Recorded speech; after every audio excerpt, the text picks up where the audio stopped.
Applying for a Schengen visa to travel in Europe?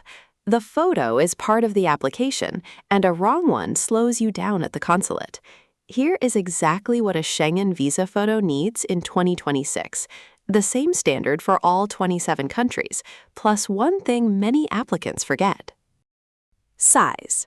A Schengen visa photo is 35 by 45 millimeters, the European standard.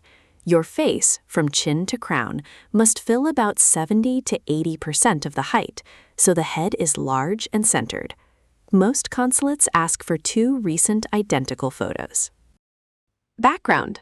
Plain light gray or white, evenly lit with no shadows and nothing behind you. Your face must be clearly separated from the background. Recent and neutral. The photo must be taken within the last 6 months and look like you now. Face the camera, neutral expression, mouth closed, both eyes open, no glasses, and no head covering unless it is worn for religious reasons. The standard.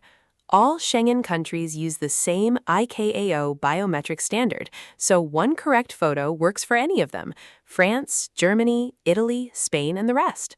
Sharp, in color, true to your skin tone, and no filters. One thing people forget: a Schengen visa also requires travel medical insurance, covering at least 30,000 euros, so sort that out too. For the photo, crop it to 35 by 45 and set a clean background free with a tool like IDPhotoSnap, which never edits your face. So 35 by 45 millimeters, a plain light background, recent and unedited, the Icao biometric standard, and do not forget the insurance. Make your photo free in your browser, and it stays on your device. Link is in the description. Safe travels!